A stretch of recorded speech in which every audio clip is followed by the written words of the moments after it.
Père, nous t'adorons et nous te rendons grâce au nom de Jésus.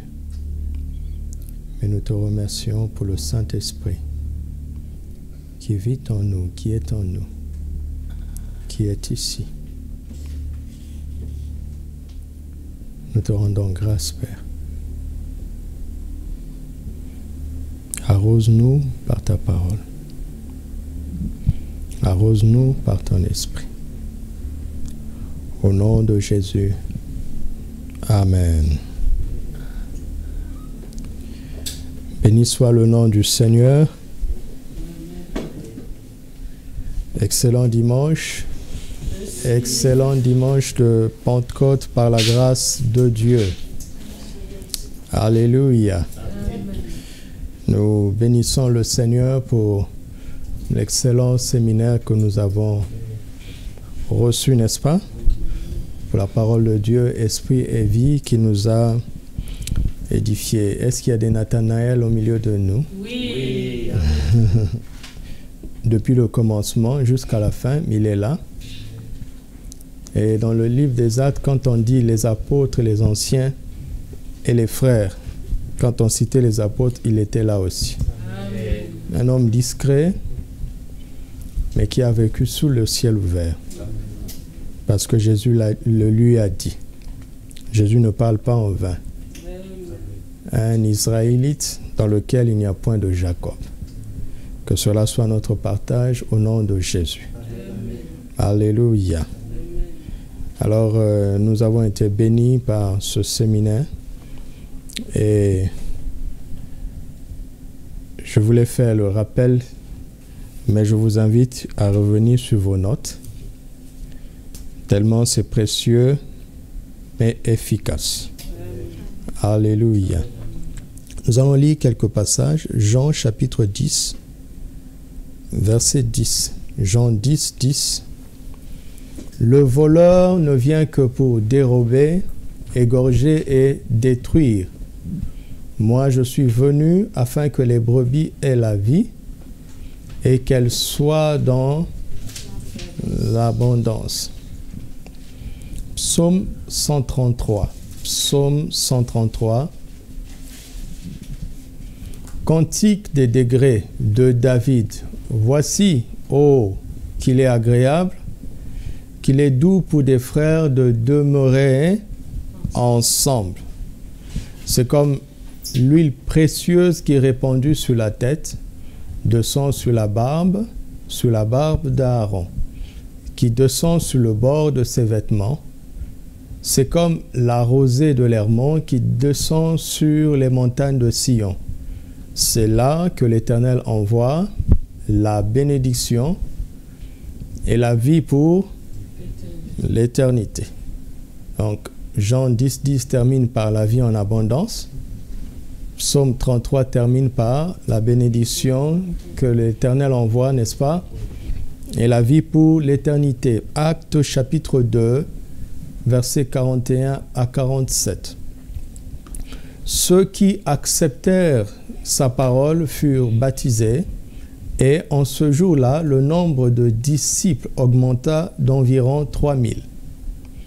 Ils persévéraient dans l'enseignement des apôtres, dans la communion fraternelle, dans la fraction du pain et dans les prières.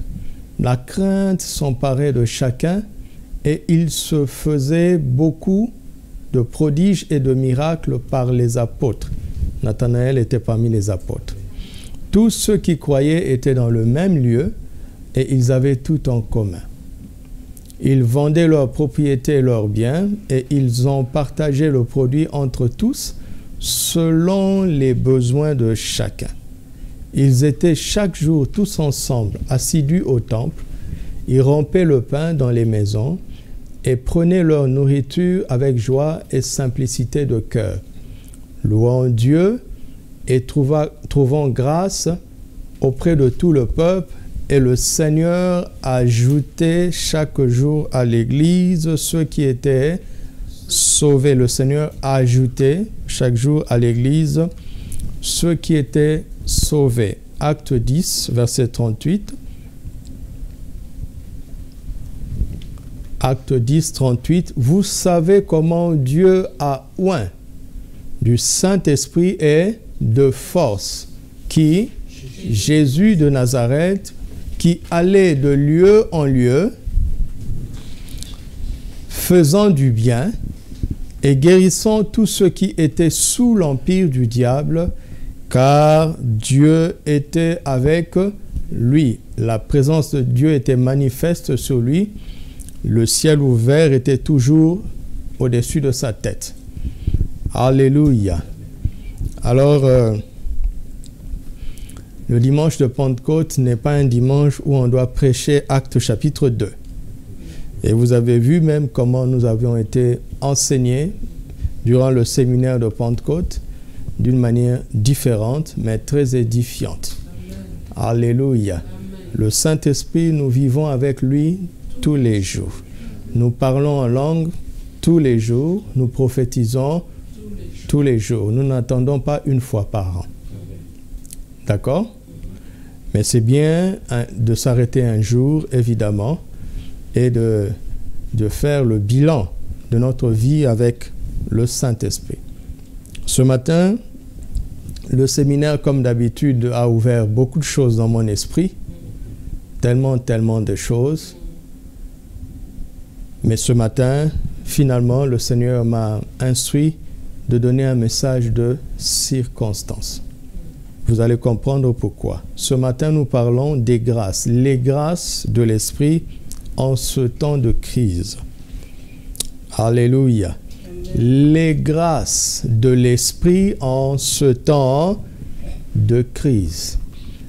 Les grâces de l'Esprit en ce temps de crise. Êtes-vous prêts à les lambaner?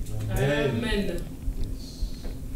Les grâces de l'Esprit en ce temps de crise. Vous savez, cette crise que nous traversons a 4 grandes facettes.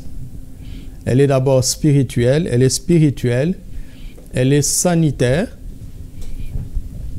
elle est sociale et elle est économique. Cette crise que nous traversons. Et j'espère que nous sommes au bout de cette crise. Elle est spirituelle, elle est sanitaire, elle est sociale et elle est économique. Dieu nous a donné le Saint-Esprit pour faire face à tout ce qui pourrait arriver. Et d'ailleurs, il nous avait prévenu, nous ne le savions, nous ne réalisions pas, il nous avait prévenu que ce serait l'année du combat spirituel victorieux. Alléluia. Parfois, nous devons être humbles. Pas parfois. Chaque jour, nous devons être humbles. Et chacun doit revenir au 1er janvier de cette année et revoir ce qu'il avait prétendu que Dieu lui avait dit que l'année serait. Nous sommes déjà à la moitié de 2020. Si c'était l'année de la gloire pour certains, c'est une gloire pandémique.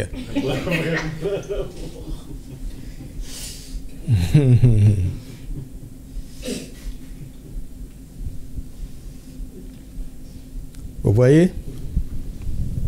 C'est pas parce que l'on dit que l'année sera comme ça qu'elle sera comme ça. Seul Dieu ne se trompe pas. Amen. Et si nous avons pensé que Dieu avait dit quelque chose et que cette chose n'est pas arrivée, Dieu n'avait pas parlé. Nous rendons grâce à Dieu pour son serviteur, notre papa et notre pasteur, qui a vu juste, simplement et humblement. D'accord? Alors, finalement, cette année a été difficile, mais Dieu n'avait pas dit que ce serait l'année du combat spirituel seulement. Ce serait quoi? L'année du combat spirituel victorieux. Amen. Alors, cette nuit, le Saint-Esprit m'a montré que nous avons triomphé déjà ou bien nous sommes pratiquement en train de triompher des 3 premières facettes de cette crise. Amen. Alléluia. L'aspect spirituel concerne l'Église. Par la grâce de Dieu, nous ne nous sommes pas arrêtés. N'est-ce pas? L'aspect sanitaire, par la grâce de Dieu, cette maladie est en train de disparaître. L'aspect social, c'est la communion fraternelle qui a pris un grand coup.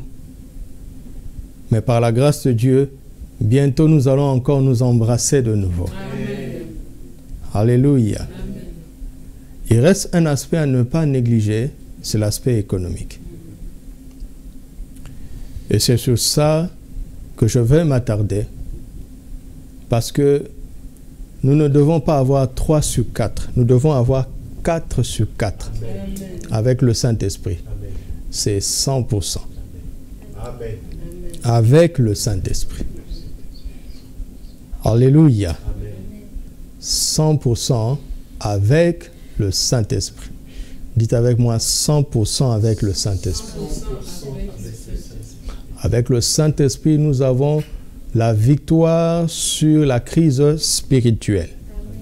Avec le Saint-Esprit, nous avons la victoire sur la crise sanitaire. Amen. Avec le Saint-Esprit, nous avons la victoire sur la crise sociale. Amen.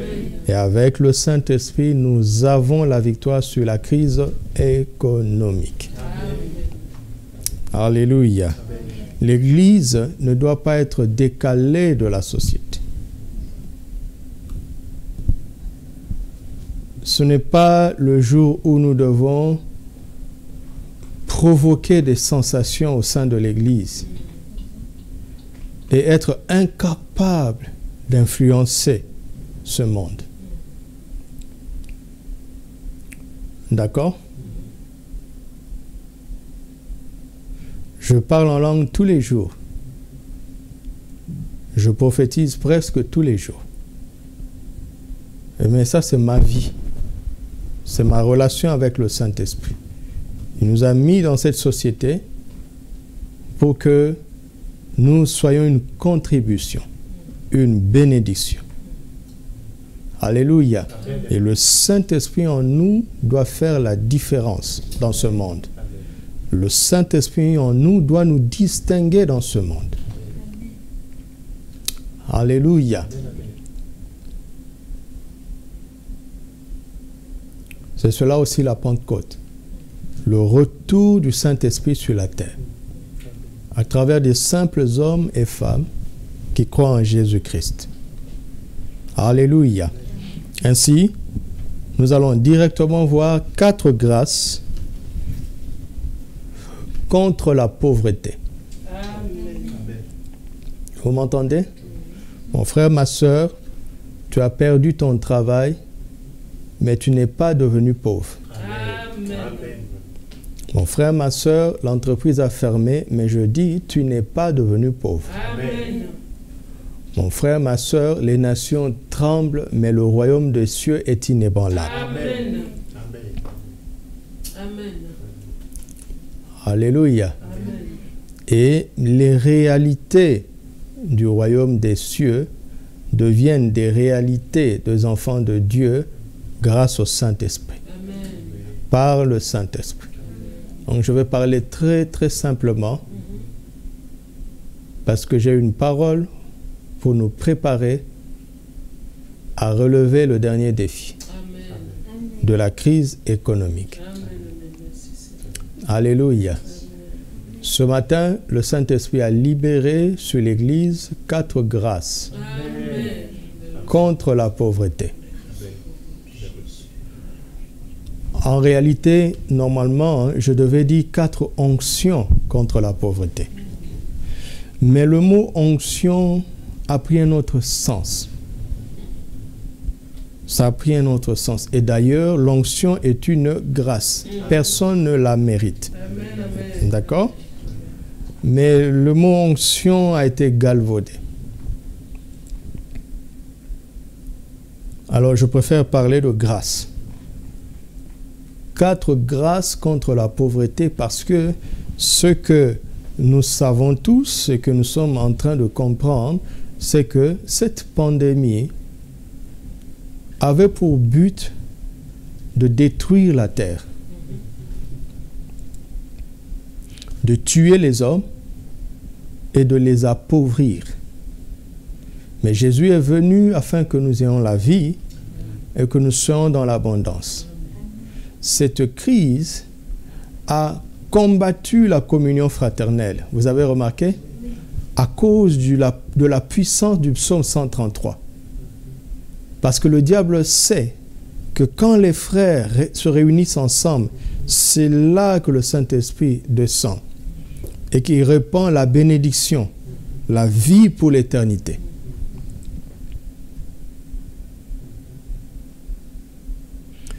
Ne regardez pas les événements à la manière des hommes. Tout ce que nous voyons commence dans l'invisible. Tout ce que nous voyons sur le plan naturel commence dans le plan spirituel. Est-ce que Dieu est surpris? Non. Est-ce qu'il le savait d'avance? Oui, la preuve, il nous a prévenus. Il avait une solution. Le diable ne s'agite pour rien. Il vient en tant que voleur pour dérober, égorger et détruire. Normalement, il a fini son travail. Mais Jésus vient. Amen. Sur les ruines des ravages du diable, Jésus vient, il donne la vie Amen. et l'abondance. Amen. Il n'est jamais trop tard avec Jésus. Amen. Pourquoi? Parce qu'il est oint du Saint-Esprit et de force pour renverser les choses, rétablir les choses dans la volonté de Dieu. Alléluia. Il nous a protégés, n'est-ce pas? Nous n'avons pas sombré spirituellement. Il nous a protégés. Nous sommes en bonne santé, n'est-ce pas? Il nous a protégés et on commence à se revoir de plus en plus. La communion fraternelle n'a pas été cassée totalement, n'est-ce pas? Oui. Mais nous allons retourner dans un monde en agonie, économiquement parlant. Mais notre sort ne sera pas le même que le sort de ce monde. Amen. Grâce au Saint-Esprit. Alléluia. Cette crise nous a trouvés en pleine Pâque. Et la Pâque a été notre force. Parce que, à travers la Pâque, nous avons déployé la puissance de la croix et la puissance du sang. Et cette crise est en train de s'arrêter grâce à la puissance de la Pentecôte. Amen. Nous sortons de cette crise fortifiée, Amen. remplis et oints de l'Esprit. Amen. Nous n'avons pas peur des ruines que le diable a laissées dans ce monde. Par l'onction du Saint-Esprit, nous allons rétablir les choses. Amen. Par l'onction du Saint-Esprit,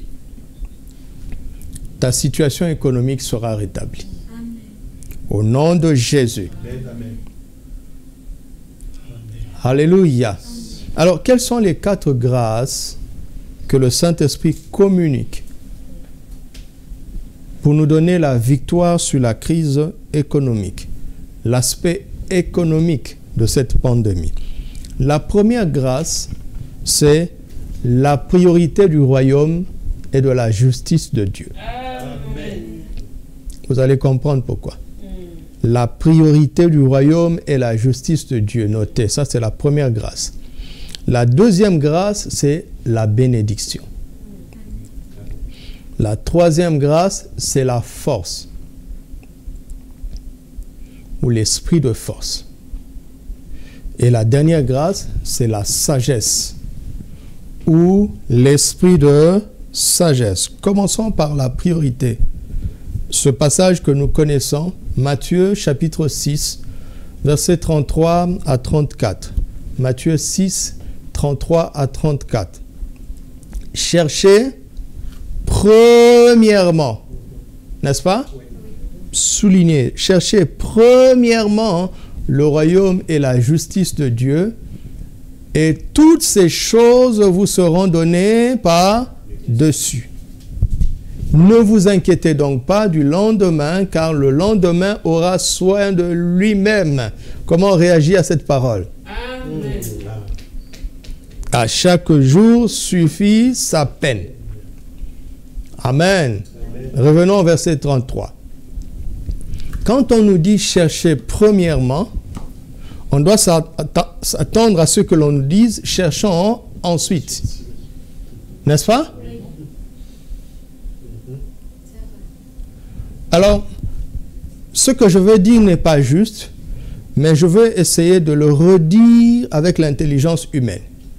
Je devrais dire ceci avec l'intelligence humaine et je vous dis déjà que ce n'est pas juste. Je devrais dire ceci. Cherchez premièrement le royaume et la justice de Dieu. Cherchez ensuite toutes les autres choses. N'est-ce pas? Oui. À cause du premièrement.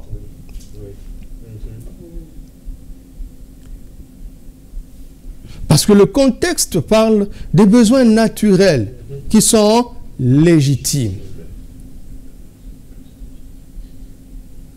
Et Jésus dit, ne soyez pas irresponsables. Vous devez avoir ce qu'il faut pour vous vêtir, pour vous nourrir et pour habiter. Les chrétiens ne sont pas des clochards. Amen. D'accord? Ce sont les enfants du propriétaire du ciel et de la terre. Mais le propriétaire du ciel et de la terre, qui est notre Père, il vient maintenant nous instruire. Il dit, cherchez premièrement le royaume et la justice de Dieu. Quand tu te réveilles le matin, ta priorité doit être le royaume et la justice de Dieu. Et si tu le fais vraiment, quand tu auras fini de chercher le royaume et la justice de Dieu, puisque c'est la priorité, étant donné que tu as le droit de chercher le reste, quand tu te mettras à chercher le reste, ces choses seront déjà là à ta porte. Quand tu voudras chercher ensuite ce qui est légitime, ces choses légitimes t'auront déjà trouvé. Ah, je vois des gens qui ne croient pas. Je t'en supplie, crois ça. C'est le Créateur qui parle sous forme humaine dans la personne de Jésus. Le problème, c'est un problème de priorité d'abord.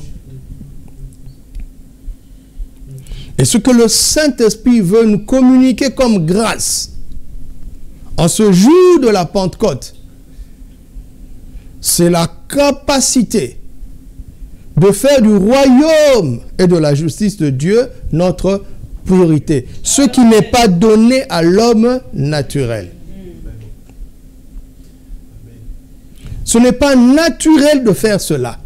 Nous avons besoin du Saint-Esprit pour cela. Et c'est une grâce. Parce que toute personne qui réussit à faire ceci,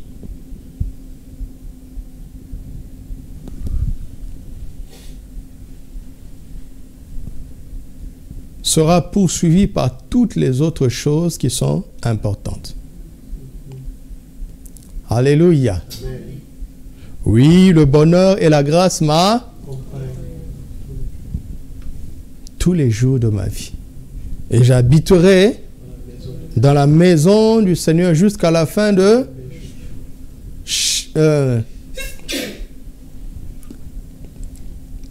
Faites de l'Éternel vos... Et il vous donnera ce que vos cœurs... Si mes paroles demeurent en vous et que vous demeurez dans mes...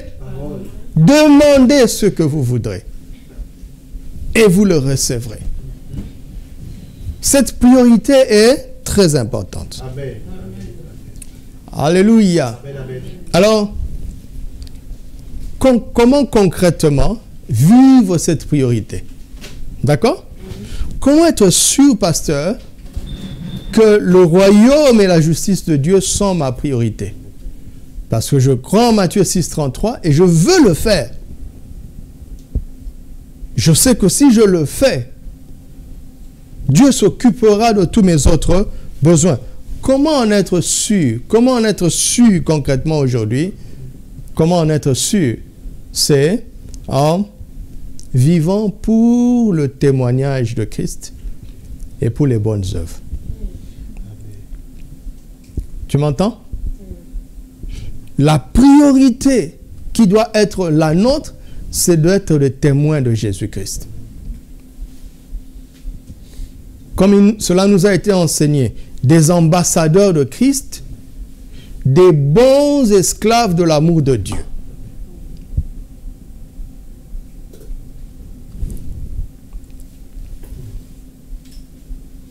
Vivre pour le témoignage de Christ et pour les bonnes œuvres. Actes chapitre 1, verset 8. Le verset que je pense que la plupart des églises pentecôtistes vont citer aujourd'hui. Mais vous recevrez une puissance, le Saint-Esprit survenant sur vous, et vous serez mes témoins à Jérusalem, dans toute la Judée, dans la Samarie, jusqu'aux extrémités de la terre. Il dit, vous recevrez une puissance, le Saint-Esprit survenant sur vous, et vous serez mes témoins. Vous allez recevoir la puissance du Saint-Esprit, l'onction du Saint-Esprit, pour être des témoins de Jésus-Christ. Pas les témoins d'une dénomination. Pas les témoins d'un homme de Dieu. D'accord? Pas les témoins du christianisme. Pas les témoins du protestantisme en opposition ou en comparaison avec le catholicisme et les autres ismes. Mais les témoins d'une personne, les témoins de Jésus-Christ lui-même, ou à partir de là où vous êtes et de plus en plus loin, jusqu'aux extrémités de la terre. À partir de là où vous êtes.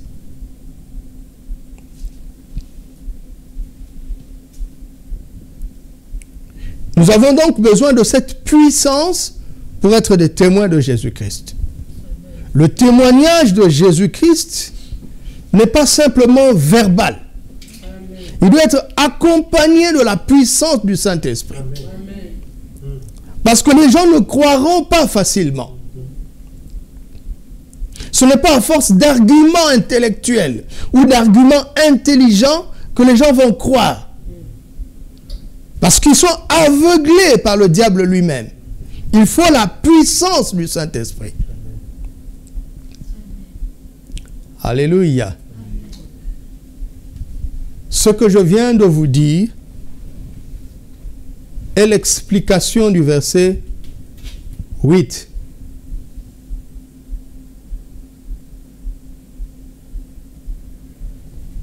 Regardez comment ce verset commence. Ce verset commence par quoi? Ce verset commence par quoi? Répondez dans votre maison. Et je vais entendre ici. Par mais. N'est-ce pas? Ce que Jésus dit ici est en réaction à une parole pour laquelle il n'est pas d'accord. Puisque mais introduit l'opposition, le désaccord. Dit mais, n'oubliez pas ce mais-là. Pour avoir raté ce mais, les chrétiens abusent du Saint-Esprit.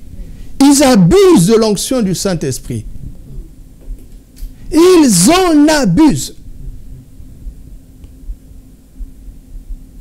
Ils s'en servent pour autre chose que ce pourquoi cette onction leur a été donnée. Ils en abusent. Remontons jusqu'au verset 3 et vous allez comprendre pourquoi Jésus dit « mais ». Après qu'il eut souffert, qui a souffert? Jésus. Il a souffert. Il leur a paru vivant. C'est-à-dire, il est mort et ressuscité. Et leur en donna plusieurs preuves parce qu'ils avaient du mal à croire. Se montrant à eux pendant 40 jours. Et parlant des choses qui concernent quoi? Le royaume de Dieu. On doit chercher premièrement quoi? Le royaume de Dieu. Amen. Reste au verset 3. Jésus a souffert jusqu'à connaître la mort. Et il est ressuscité. Pourquoi? Il a donné plusieurs preuves pour que l'humanité reçoive la révélation du royaume de Dieu. Et pour que l'humanité vive pour le royaume de Dieu. Vous m'entendez? N'oubliez pas qu'il a souffert pour ça. Cela veut dire que c'était important pour lui. Verset 4. Comme il se trouvait avec eux, il leur recommanda de ne pas s'éloigner de Jérusalem, mais d'attendre ce que le Père avait promis. Pourquoi? Parce qu'au verset 8, c'est ce qu'il va dire. Si vraiment vous avez reçu la puissance du Saint-Esprit, vous devez faire des preuves à partir de là où vous êtes. Amen. Si vous avez échoué à Jérusalem, vous échouerez en Judée, vous échouerez dans la Samarie et vous n'atteindrez pas les extrémités de la terre. Si vous voyez quelqu'un ne pas avoir d'impact autour de lui, mais être connu aux extrémités de la terre, c'est que ce n'est pas par la puissance du Saint-Esprit. C'est par la puissance des réseaux sociaux. Et qui est une puissance artificielle. C'est par la manipulation humaine. C'est par la puissance charnelle. Le Saint-Esprit commence avec toi toujours là où tu es. Amen. Ne regarde pas les extrémités de la terre. Regarde là où tu es. Et ce sont les preuves de chaque jour qui vont étendre ton rayon d'influence. Amen. Alléluia. Amen. Amen. Verset 5. Car Jean a baptisé d'eau, mais vous, dans peu de jours, vous serez baptisés du Saint-Esprit. Alors les apôtres réunis lui demandèrent, Seigneur, est-ce en ce temps que tu rétabliras quel royaume? Le royaume d'Israël. Vous entendez ça? Il y a un conflit de priorité. Jésus parle du royaume de Dieu, eux ils parlent de leur royaume, parce qu'ils étaient tous juifs. Il y a un conflit, un désaccord profond en termes de priorité. Verset 7. Il leur répondit, ce n'est pas à vous de connaître les temps ou les moments que le Père a fixés de sa propre autorité. Qu'est-ce que Jésus est en train de dire? Votre royaume sera rétabli. Oui. Mais Dieu a fixé des temps et des moments pour ça. Et ce n'est pas votre travail. Amen. Amen. Un jour, tu mangeras mieux si tu manges mal. Un jour, tu t'habilleras mieux si tu t'habilles mal. Un jour, tu paieras plus facilement ton loyer. Un jour, tu deviendras propriétaire de ta propre maison. Mais Dieu a fixé des temps et des moments pour ça. Amen. Tu m'entends? N'utilise pas le Saint-Esprit pour le rétablissement de ton royaume d'abord. J'ai ajouté d'abord. Parce que le Saint-Esprit va s'occuper de ta famille. Le Saint-Esprit va s'occuper de ta maison. Mais pas d'abord. Amen. Amen. Pas d'abord. Amen. Alors à cause de cela, il dit, mais vous recevrez une puissance. Vous avez compris? Oui. Comment je sais que j'ai fait du royaume de Dieu et de sa justice ma priorité?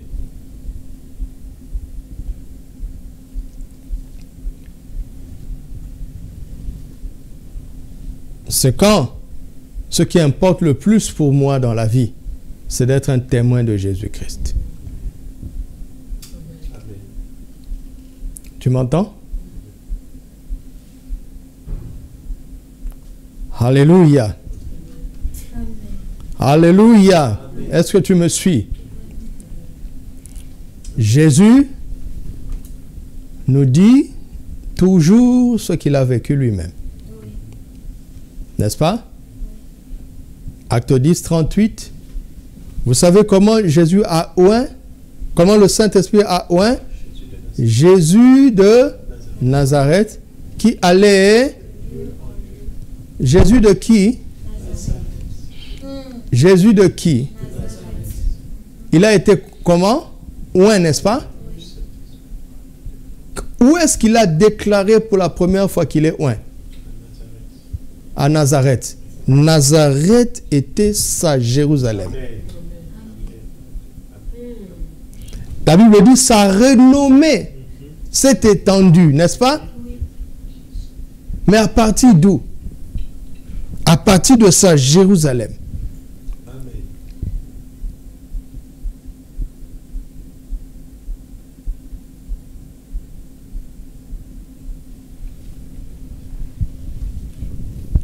Ne passe pas ton temps à rêver à quand je vais être connu dans le monde entier. Quand je vais prêcher en Alaska, chez les Esquimaux. Si déjà tu arrives à vivre avec ce foi-là. Ne pense pas à ça. Amen. Ne pense pas aux extrémités de la terre. Amen. Amen. Pense à là où tu es. Amen. Et écoute-moi, tu n'es pas marocain. Mais l'onction qui vient sur toi aujourd'hui, ce n'est pas pour ton pays d'origine. Sinon, rentre d'abord chez toi pour recevoir l'onction. Là où l'onction te trouve, c'est ta priorité. Amen. Amen. Amen. Amen. Amen. Amen. Tu m'entends? Oui. Sinon, rentre chez toi pour chercher l'onction là-bas.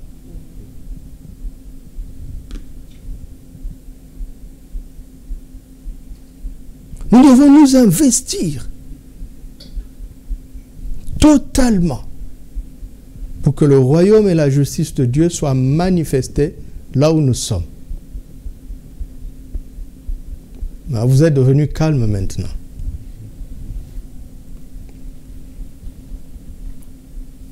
Alléluia. Vous avez vu la priorité de Jésus? Luc chapitre 8, versets 1 à 3, va nous montrer que Jésus a vécu Matthieu 6, 33. Luc chapitre 8, verset 1. Ensuite, Jésus allait de ville en... et de... Ah, ça c'est important, hein? Amen. Il prêchait à New York. Il prêchait aussi au village. Prêchant et annonçant la bonne nouvelle de quoi? Du royaume. Royaume de Dieu. Quelle était sa priorité? Que toutes les villes et tous les villages entendent la bonne nouvelle de quoi? Du royaume de Dieu. Verset 2. Les 12 étaient avec lui. Et quelques femmes qui avaient été guéries d'esprits malins et de maladies, Marie dite de Magdala, de laquelle était sortie cette démon, vous vous en souvenez? Oui. Jeanne, femme de Chuza, intendant d'Hérode, Suzanne et plusieurs autres à qui Jésus demandait de l'argent. Non. Hein? Mais qui faisait quoi? Il assistait de leur vie. C'est quel verbe? Assister. Le verbe assister veut dire quoi? Se tenir à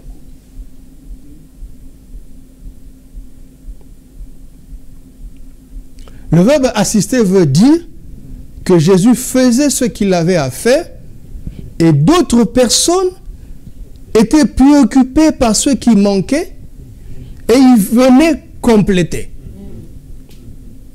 Jésus ne s'inquiétait pas de ce qui manquait.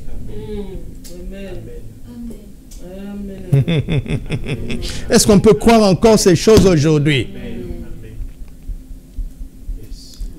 Est-ce qu'on peut croire ça encore? C'est pourquoi la grâce de l'Esprit va descendre sur toi aujourd'hui. Pour retrouver la capacité surnaturelle de prioriser le royaume de Dieu et sa justice. Ce n'est pas naturel. Il faut le Saint-Esprit pour ça. Quand Jésus n'était pas encore rempli, il était charpentier. Mais quand l'Esprit est venu en lui, il ne se posait plus la question. Le royaume de Dieu était devenu sa priorité.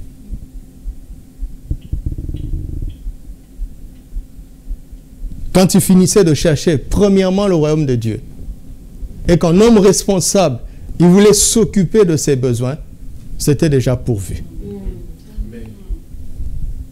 Est-ce qu'on peut croire ça encore? Oui. Amen, amen. Alléluia. C'est pas pour les pasteurs. C'est pour les fils et les filles du royaume.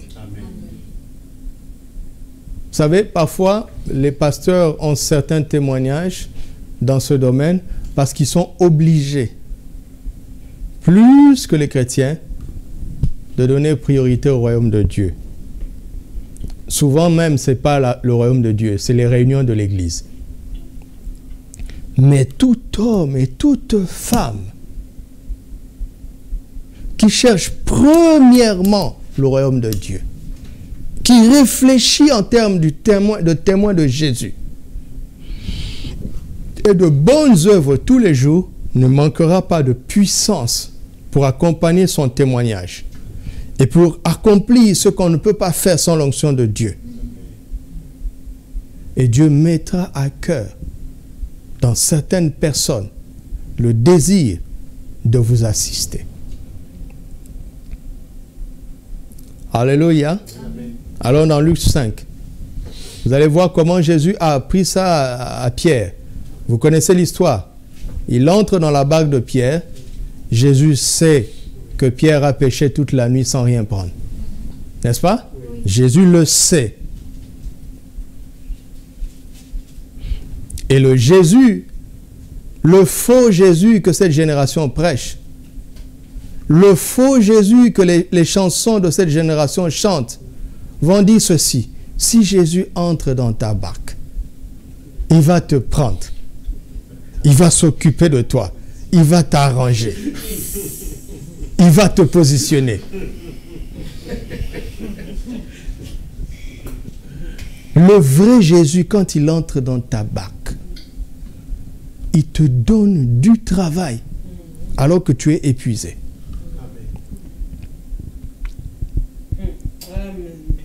Il se sert de toi avant de te servir. Amen. Ça, c'est le vrai Jésus. Amen. Amen. Ça ne sert à rien de lutter contre lui. Il ne changera pas pour toi. Il est comment? Le même, hier, aujourd'hui et... Le vrai Jésus, quand il entre dans ta vie, il va tout faire. Il va te pousser à accepter le principe divin de priorité de son royaume.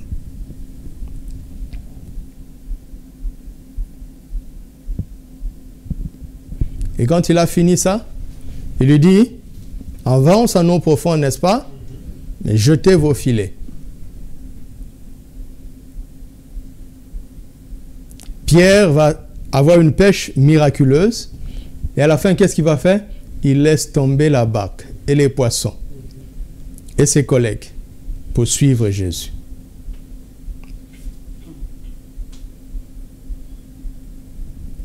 Alléluia.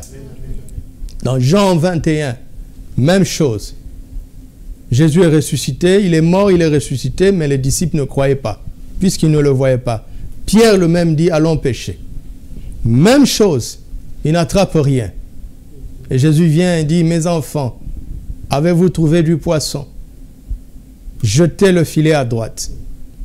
Quand ils jettent, ils jetèrent donc et ils ne pouvaient plus le retirer à cause de la grande quantité de poissons. Vous savez quoi? Quand ils sont revenus sur le rivage, ils ont trouvé quoi? Un poisson déjà cuit. Cherchez premièrement le royaume de Dieu. Le poisson que vous attrapez vous-même, après avoir travaillé longtemps, vous devez le laver, le nettoyer et le cuisiner. Mais quand vous obéissez à Jésus, quand vous revenez, vous trouvez un repas déjà prêt. Amen. Cherchez premièrement, et quand tu veux chercher ensuite, ces choses sont déjà là.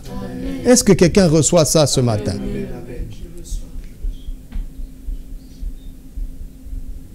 Alléluia. Amen. Marc chapitre 10, verset 28 à 30. Marc 10, 28 à 30.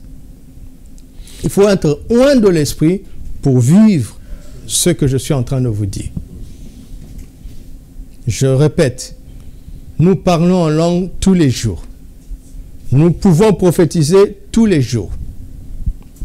N'attends pas la Pentecôte pour ça. Pierre se mit à lui dire, voici, nous avons tout quitté et nous t'avons suivi. Jésus répondit, je vous le dis en vérité, il n'est personne qui, ayant quitté à cause de moi et à cause de la bonne nouvelle, sa maison, ou ses frères, ou ses sœurs, ou sa mère, ou son père, ou ses enfants, ou ses terres, ne reçoivent au centuple, présentement dans ce siècle-ci, des maisons, des frères, des sœurs, des mères, des enfants et des terres, avec des persécutions, et dans le siècle à venir, la vie éternelle. Si quelqu'un ne vit pas ça, ceux qui n'avaient pas quitté à cause de Jésus. Tu m'entends? Ils n'avaient pas quitté à cause de Jésus. Parce que quand on quitte à cause de Jésus, on vit ça.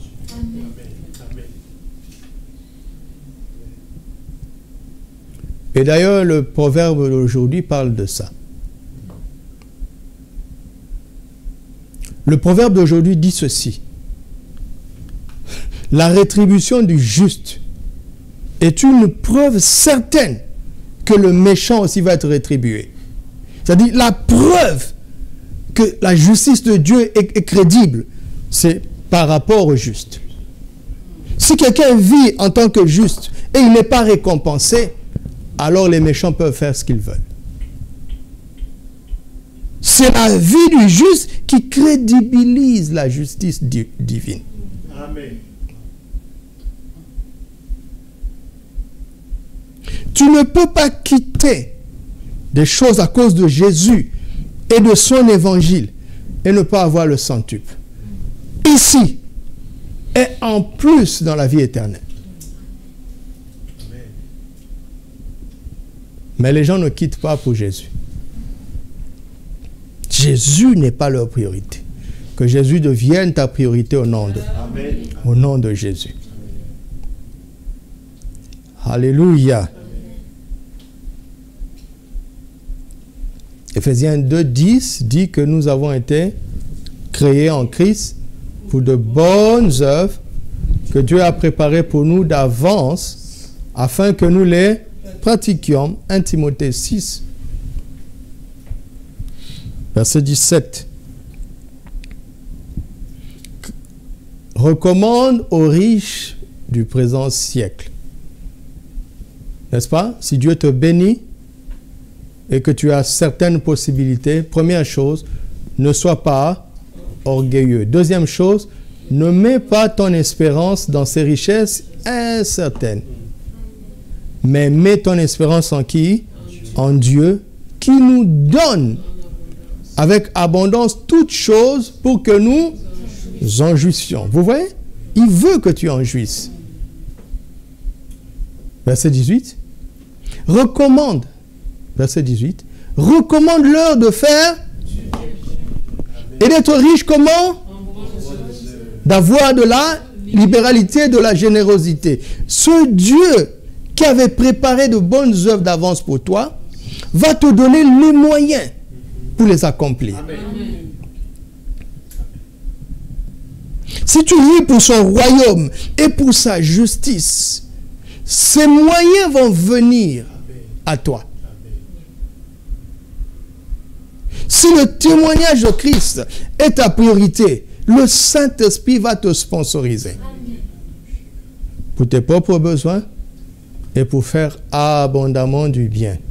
Sois riche en bonnes œuvres par la puissance du Saint-Esprit. Au nom de Jésus. Alléluia. C'était le point le plus fondamental et qui devait prendre le plus de temps. Le reste, c'est de la conséquence. Alléluia. La deuxième grâce, c'est la grâce de la bénédiction. Deutéronome, chapitre 28, commençons au verset 15. On va lire 15 à 21, vous pouvez lire jusqu'à la fin. Il dit, mais si tu n'obéis point à la voix de l'Éternel, ton Dieu, si tu n'observes pas et ne mets pas en pratique tous ces commandements et toutes ces lois que je te prescris aujourd'hui, voici les malédictions qui viendront sur toi et qui seront ton partage. Tu seras maudit dans la ville et tu seras maudit dans le champ.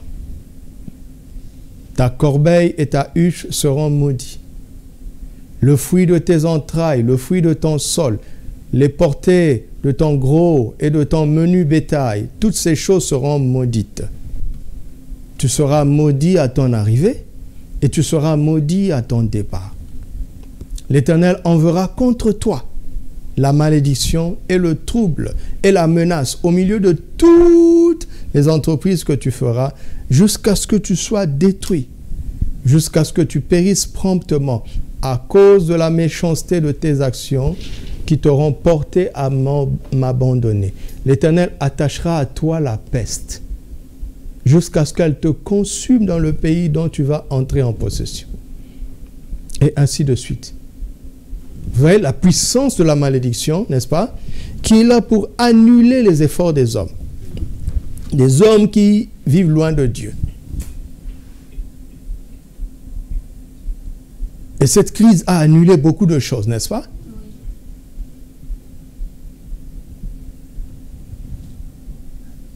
Mais comment est-ce que le Saint-Esprit va nous aider? Puisqu'il s'agit de lui. Galates chapitre 3, versets 13 à 14. Christ nous a racheté de quoi? De la malédiction que nous venons de lire. Vous avez vu ça? Étant devenu malédiction pour nous, car il est écrit, maudit est quiconque est pendu au bois. Afin que la bénédiction d'Abraham eût pour nous les païens son accomplissement en Jésus-Christ et que nous recevions par la foi l'Esprit qui avait été promis. Alléluia. Donc la grâce de la bénédiction ici est double. Elle nous connecte à la bénédiction d'Abraham et au don de l'Esprit par la foi.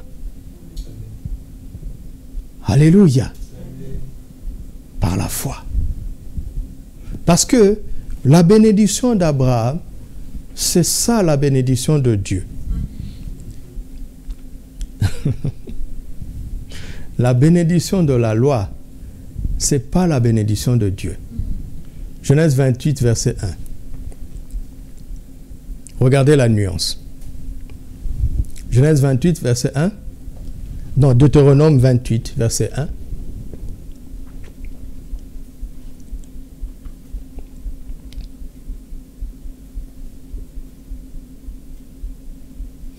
Si tu obéis à la voix de l'Éternel ton Dieu, en observant et en mettant en pratique tous ces commandements que je te prescris aujourd'hui, l'Éternel ton Dieu te donnera la supériorité sur toutes les nations de la terre. Verset 2. Voici toutes les bénédictions que l'Éternel répandra sur toi. Voici quoi? Toutes les bénédictions qui se répandront sur toi. La bénédiction que l'homme mérite par son obéissance à la loi, ce n'est pas la bénédiction de Dieu, c'est la bénédiction qu'il mérite. C'est une bénédiction, mais c'est une bénédiction qui déclenche lui-même. Vous m'entendez? C'est une bénédiction qui déclenche lui-même. Genèse 12, verset 1. L'Éternel dit à Abraham, va-t'en de ton pays, de ta patrie, de la maison de ton père, dans le pays que je te montrerai. Je ferai de toi une grande nation et est-ce que la bénédiction se répandra? Non, c'est moi qui vais te bénir. Alors qu'est-ce que cela veut dire? Proverbe 10, 22, c'est la bénédiction de l'Éternel qui enrichit. Et il ne l'a fait suivre d'aucun chagrin. La bénédiction de l'Éternel. C'est-à-dire la bénédiction dont Dieu bénit l'homme, l'enrichit.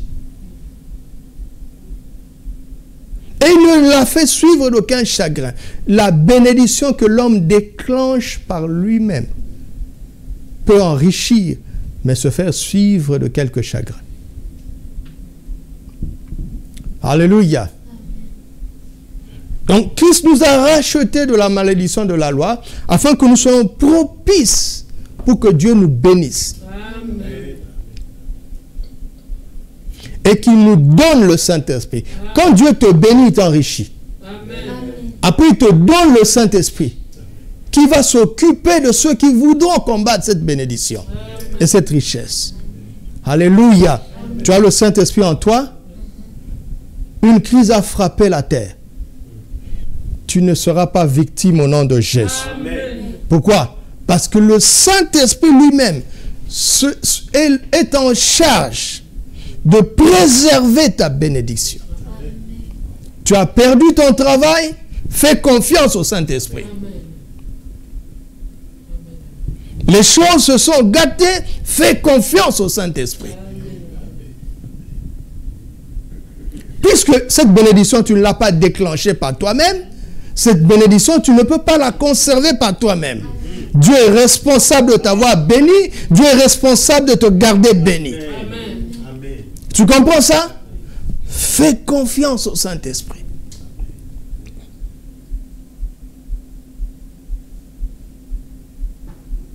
Tu as compris? Troisièmement, la force. Deutéronome 8, verset 17 à 18. Deutéronome 8, je suis en train de parler du Saint-Esprit, n'est-ce pas? Oui.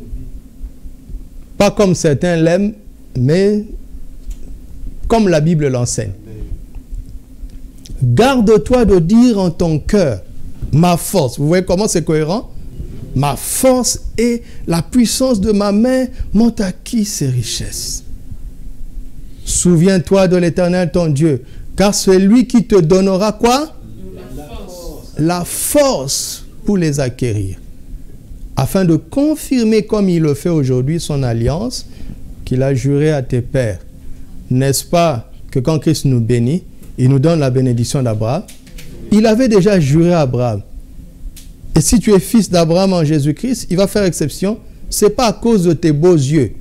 Il avait promis à papa. Alléluia. Amen. Mais il dit, garde-toi de dire ça. Il dit, et c'est moi qui te donnera la force. Donc ainsi, la grâce que nous recevons ici, c'est la force. La force de quoi? D'acquérir ce que Dieu avait promis à Abraham. Amen. La force de nous en emparer. La force de le lambaner. Amen. La force de le matérialiser.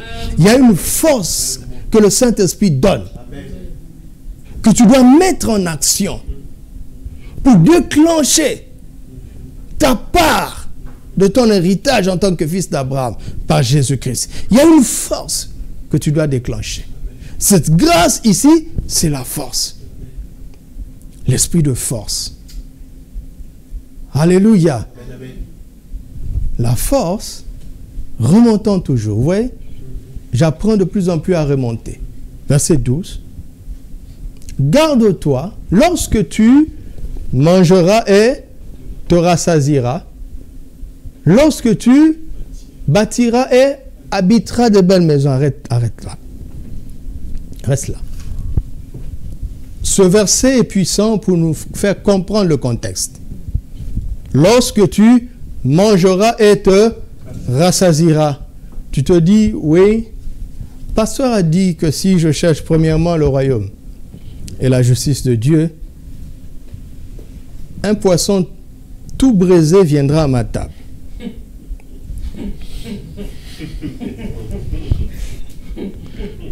Regarde la suite, il dit, lorsque tu bâtiras et de belles maisons.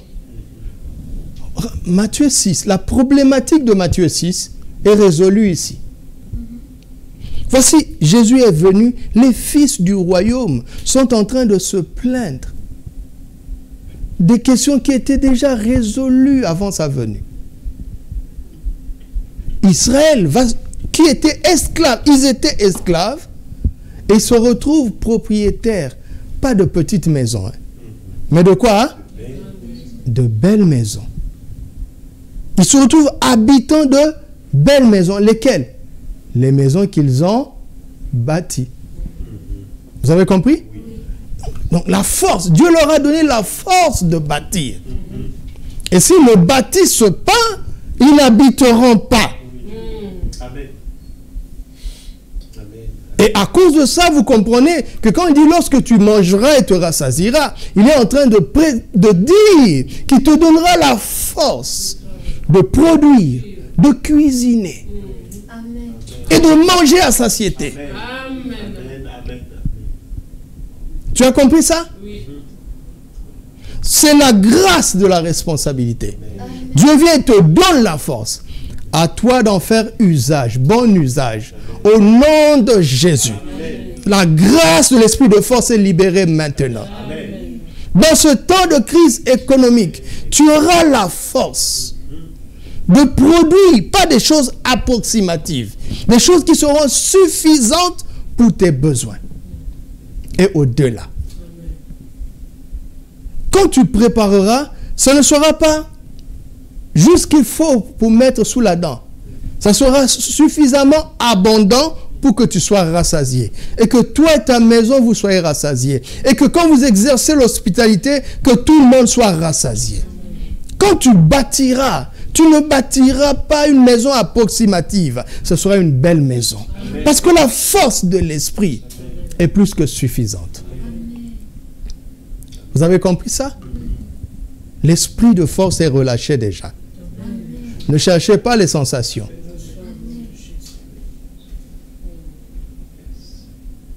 Tu bâtis pas une maison en te roulant par terre à la réunion de l'église. Ah non, tu bâtis une maison en ayant un plan, en retroussant les manches, en travaillant dur pendant longtemps. On ne bâtit pas une maison en claquant les doigts. Je ne parle pas de l'onction qui fait rouler les gens par terre. Je parle de cette force qui te rend capable de bâtir et de bâtir de belles maisons. Amen. La force qui vient de Dieu. Elle est relâchée maintenant au nom de Jésus. Amen. Vous n'êtes pas fatigué? Vous n'êtes pas fatigué de ce folklore?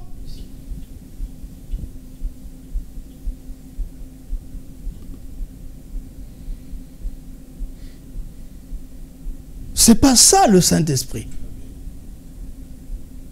C'est pas ça l'onction du Saint-Esprit.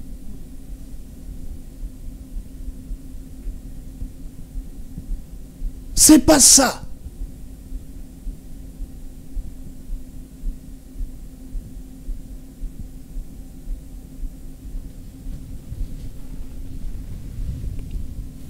Cette force est en toi.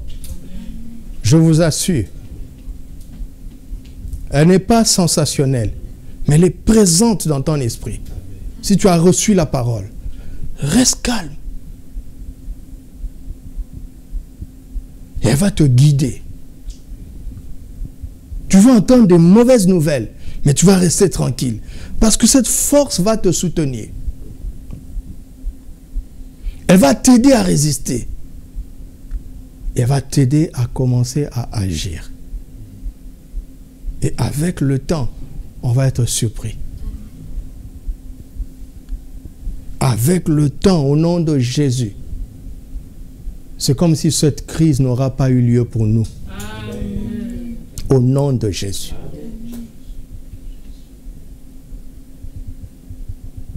Après, avec le temps, vous allez voir la différence. Certains vont être terrassés par la crise. D'autres, c'est comme si rien ne s'était passé. Parce que c'est l'année du combat spirituel victorieux. Amen. Cette pandémie ne peut pas te terrasser. Elle ne peut pas me terrasser. Parce que l'esprit de force est en moi. Elle nous a déjà aidés à tenir debout.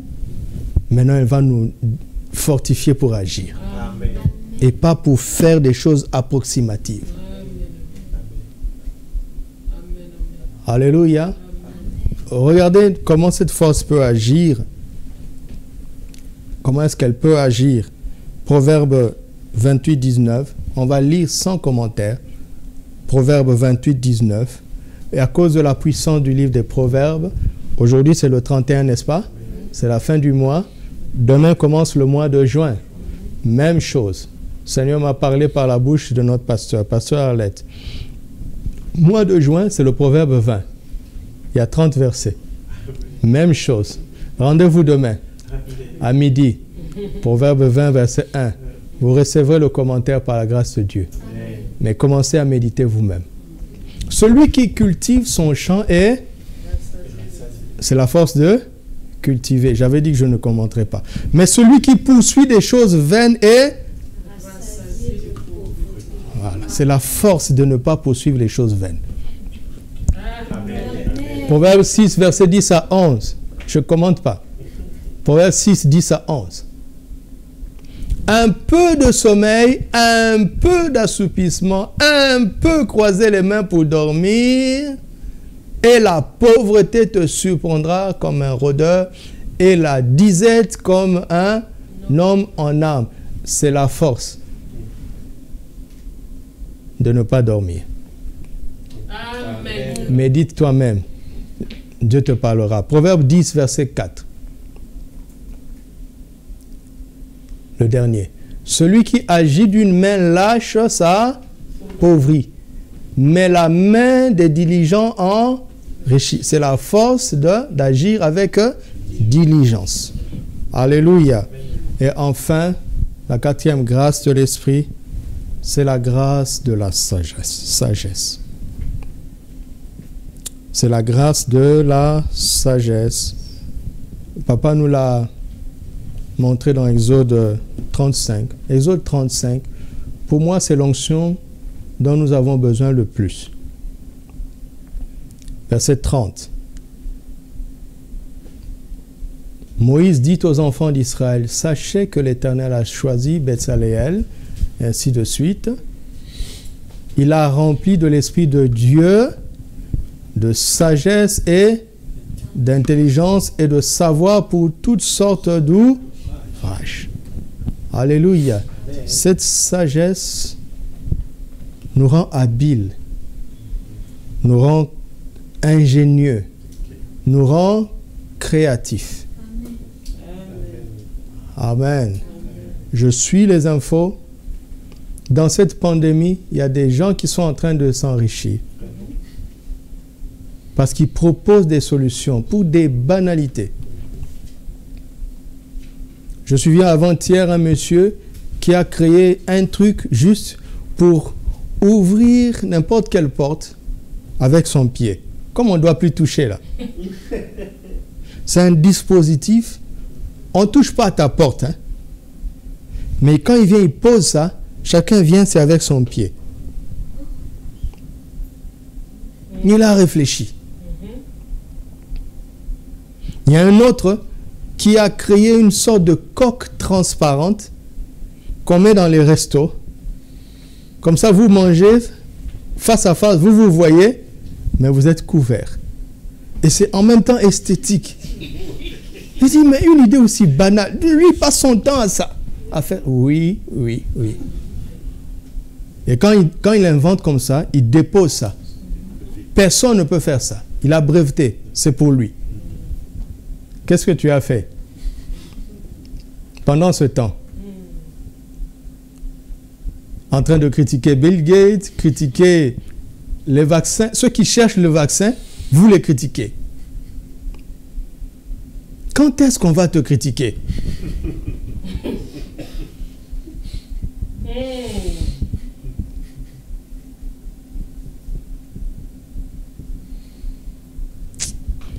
Que Dieu nous aide. Soyons sages.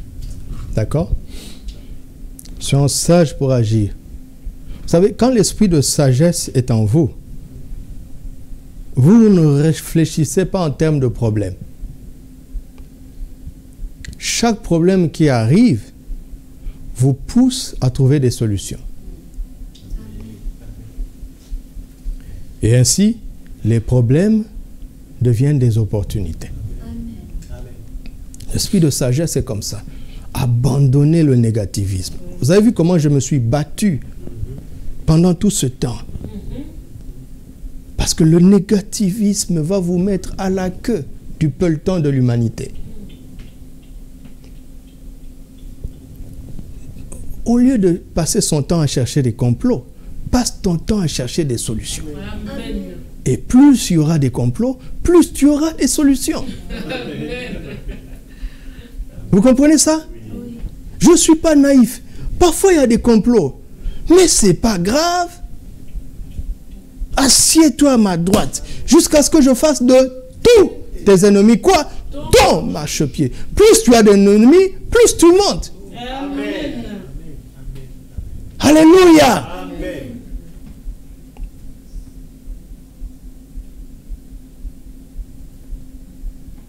Esprit de sagesse est comme ça.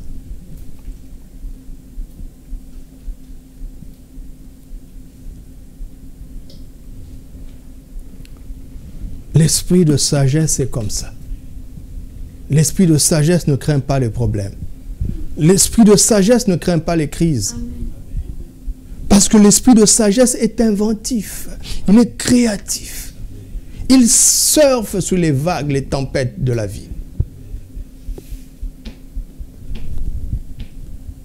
Alléluia. Comment Jésus répand cet esprit de sagesse? Luc chapitre 4, verset 11.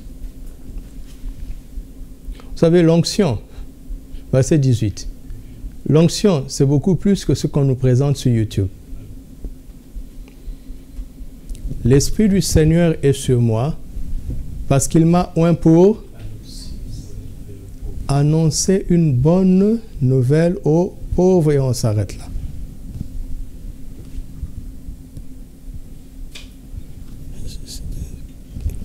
Cette onction-là, cette grâce, quand elle est sur toi, quand tu parles aux pauvres, ils entendent une bonne nouvelle. Vous m'entendez? Ils entendent une bonne nouvelle. C'est-à-dire, ils reçoivent de bonnes informations. Ils reçoivent une bonne information.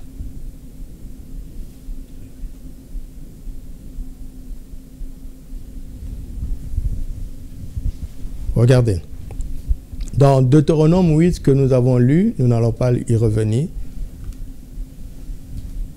le peuple va se rendre compte que son passé d'esclave était un atout. Ils étaient habitués à un travail dur. Ils sont maintenant en terre promise. Le pays où coule le lait et le miel. Un pays propice pour l'agriculture. Mais ils vont produire de manière extraordinaire. Vous comprenez ça? Dieu ne fait rien pour rien. Dieu ne permet rien pour rien.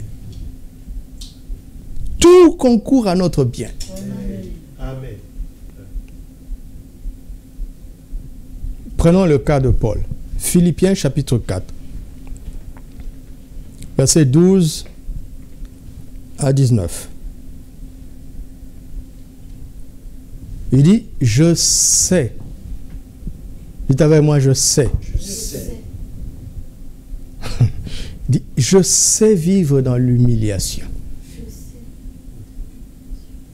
Il a un savoir. Vous comprenez? Il a un savoir. Il dit, je sais vivre dans l'abondance. Il a un savoir. En tout et partout, j'ai appris. Vous comprenez ça? Il a appris. Il a appris à être rassasié et à avoir faim. Il ne dit pas qu'il a appris à avoir faim pour être rassasié. Il a appris à être rassasié. C'est-à-dire, il a appris certaines choses pour combler ses besoins. Et ne pas s'arrêter à la satiété. Déclencher d'autres fins. Déclencher lui-même d'autres besoins. Pour continuer à progresser. Il a appris à être dans l'abondance et dans la disette. Pour ne pas tomber dans l'orgueil. Il avait un but, quand il a atteint, c'est son maximum. Mais il se crée d'autres vides pour continuer à progresser. Il a appris ça. Et c'est ce que Jésus veut apprendre aux pauvres.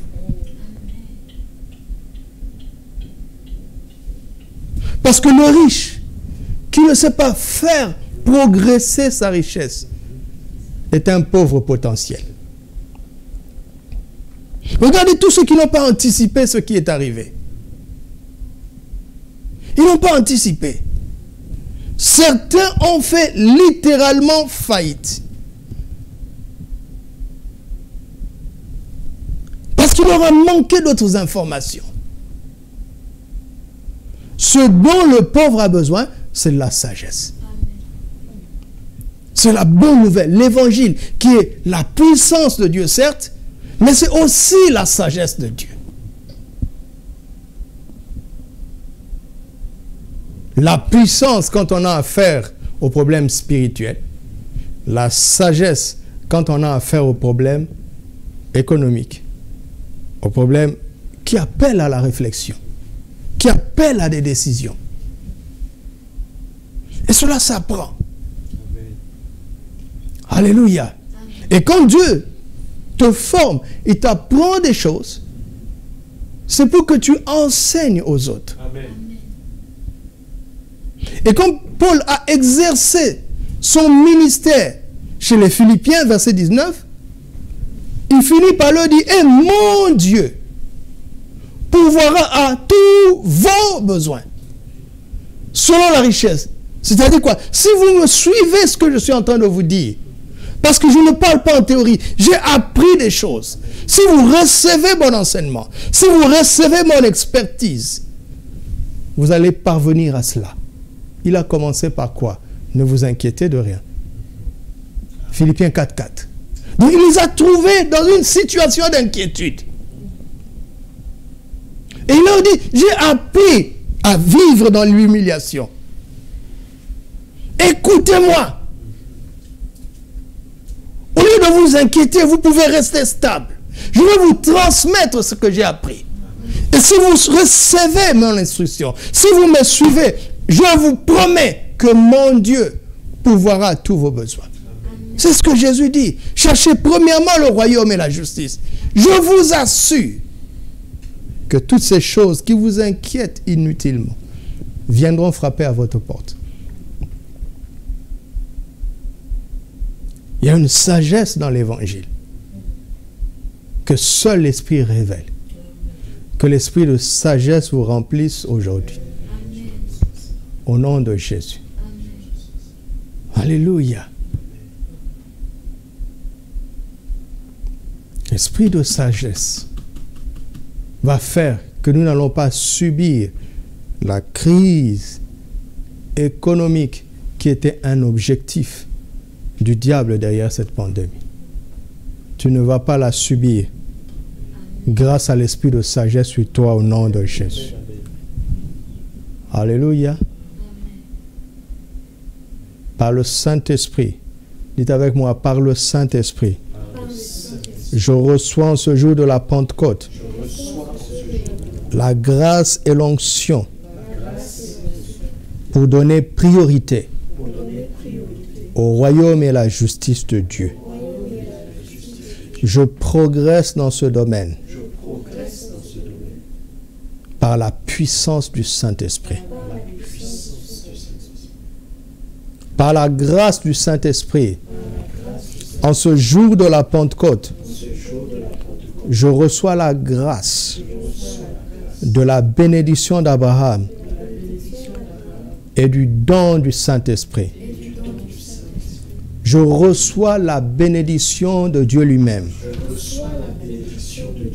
Je ne cherche plus des bénédictions par moi-même.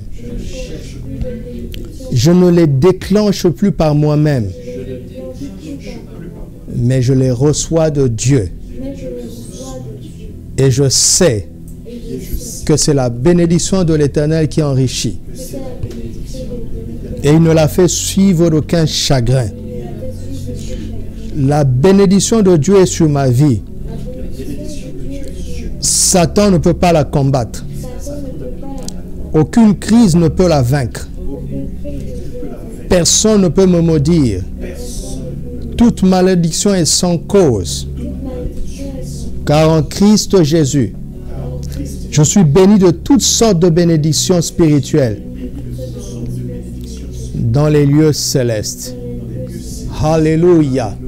En ce jour de Pentecôte, je reçois par le Saint-Esprit la grâce de l'esprit de force. La paresse me quitte. La nonchalance me quitte.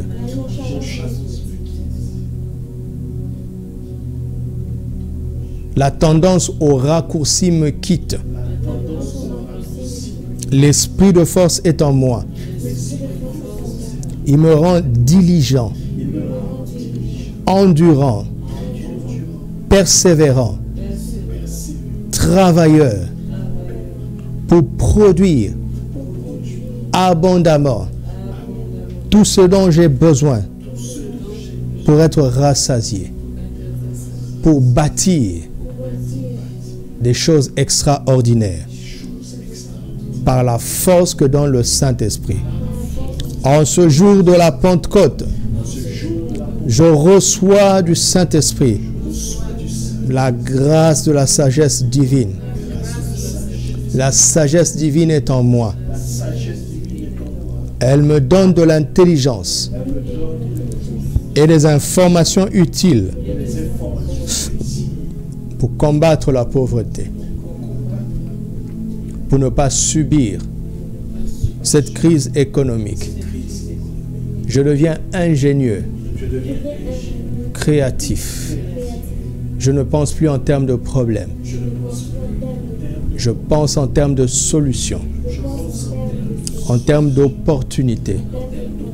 Car je suis un homme sage, de la sagesse de Dieu, par le Saint-Esprit. Par le Saint-Esprit. Par le Saint-Esprit. Ces grâces sont en moi, sont dans ma vie. Elles sont effectives. Alléluia. Bénis le Seigneur. Bénis le Seigneur. Bénis le Seigneur. Bénis le Seigneur.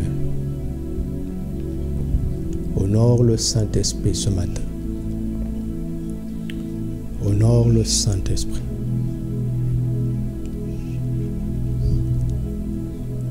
Une fraîche rosée va descendre sur toi. Là où tu es, une fraîche rosée. Pour arroser sa parole dans nos cœurs. Une fraîche rosée. Pendant que nous chantons ce refrain, fraîche rosée. Descendez sur nous tous. Nous serons tous exaucés, car c'est la volonté du Père en ce jour.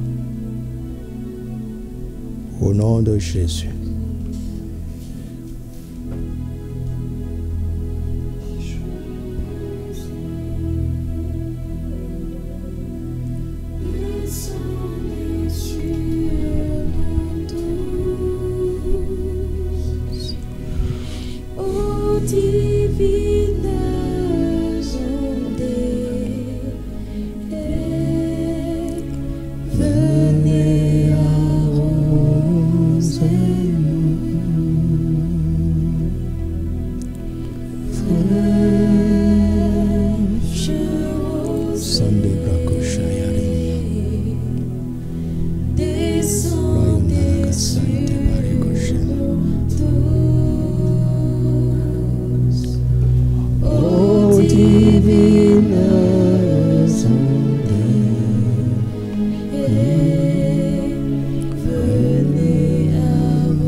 Tu es rafraîchi aujourd'hui au nom de Jésus. Amen. Tu es rafraîchi par le Saint-Esprit. Ton zèle est renouvelé.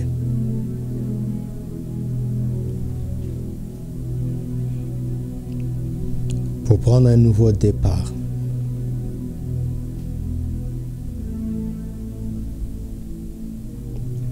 La bénédiction d'Abraham est confirmée sur ta vie. Au nom de Jésus. Les dons de l'Esprit sont ranimés dans ta vie au nom de Jésus. Les dons du Saint-Esprit sont ranimés maintenant. Sont ranimés pour un nouveau départ. La force qui était desséchée est renouvelée maintenant au nom de Jésus. Renouvelée dans tous les sens du terme. La fatigue physique s'en va. Amen. La fatigue morale s'en va. Amen. La fatigue intellectuelle s'en va. Amen. La fatigue spirituelle s'en va. Amen. Les maladies s'en vont au nom de Jésus. Ta force est renouvelée, ta force est renouvelée. Ta force est renouvelée. Alléluia. Il y a une grâce spéciale sur tous ceux qui ont des travaux manuels. Regardez vos mains. Parlez à vos mains. Vos mains vont créer des choses nouvelles maintenant au nom de Jésus. Vous allez vous en rendre compte.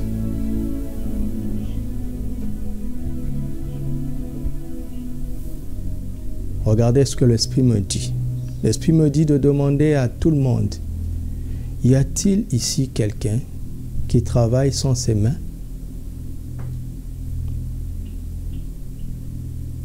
Est-ce qu'il y a une seule personne qui travaille sans ses mains? Je dépose sur vos mains la grâce de la sagesse Amen. pour être créatif, créatif, créatif, créatif. La sagesse de Dieu est sur vos mains. Je vois des gens qui ont des mains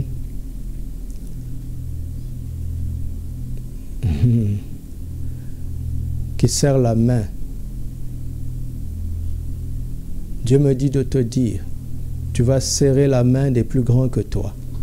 Amen.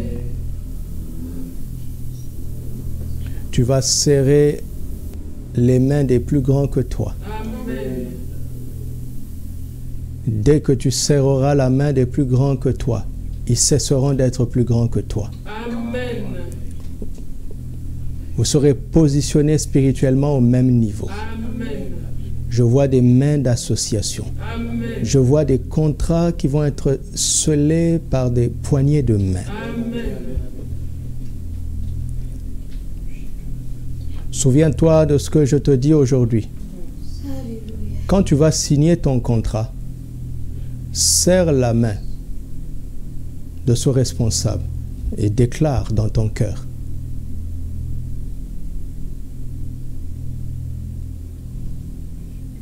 que Dieu t'a élevé à un rang que tu n'avais pas avant. Je parle sur le plan matériel, sur le plan professionnel. Au nom de Jésus. L'habileté, il y a de l'habileté qui tombe dans les mains. Ça tombe comme des lettres. Des lettres, je vois ces lettres qui tombent dans les mains. H-A-B-I-L-E-T-E, ça tombe dans vos mains. Ça tombe comme des lettres dans vos mains. Ça tombe comme des lettres dans vos mains. Le Saint-Esprit est en train de déposer l'habileté sur les mains. Je vois des lettres qui tombent dans les mains maintenant. Excellence, E-X-C-E-L-L-E-N-C-E. Ça tombe dans tes mains. Ces lettres tombent dans tes mains. Ces lettres tombent. Distinction, distinction. D-I-S-T-I-N. C-T-I-O-N. Ça tombe dans tes mains. Distinction. Distinction. Merveille. Merveille. Ça tombe dans tes mains. M-E-R. V-E-I-L-L-E-S. Prodige, prodige, prodige. P-R-O-D-I-G-E-S.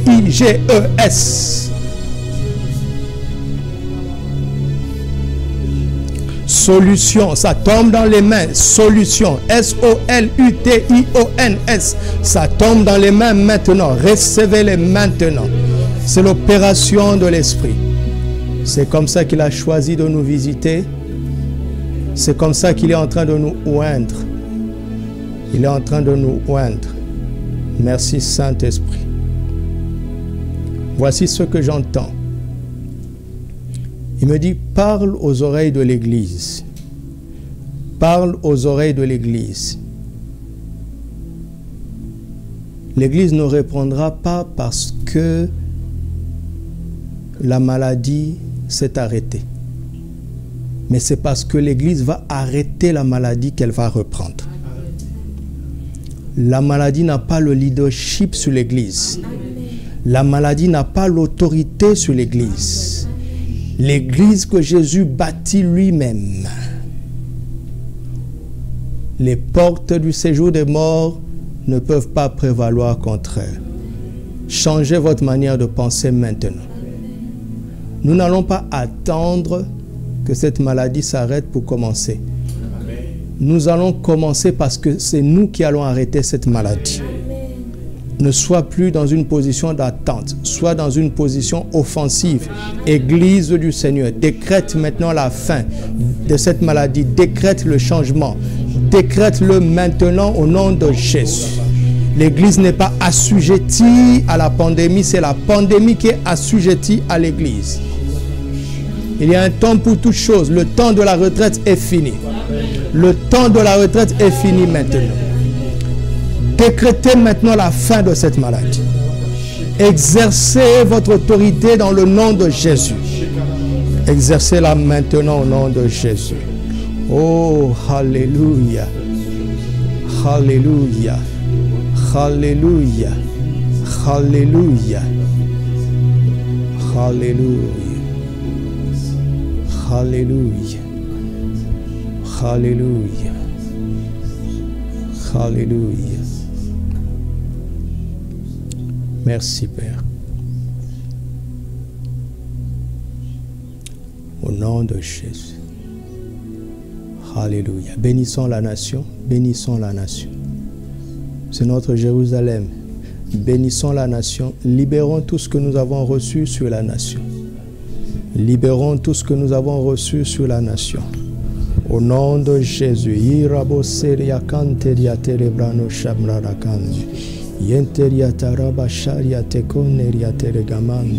Rabbe asconte pri arimano shaderia clan, mezentaragonteria tecrabo shabandere gaderia taro masen, lagenteria tiprano saria kamande, erebo shaita kaman, raita kebo sharagane, keriande keriande keriande keria, kerianda rabasharaganeria taragabasharagandana, uragashai.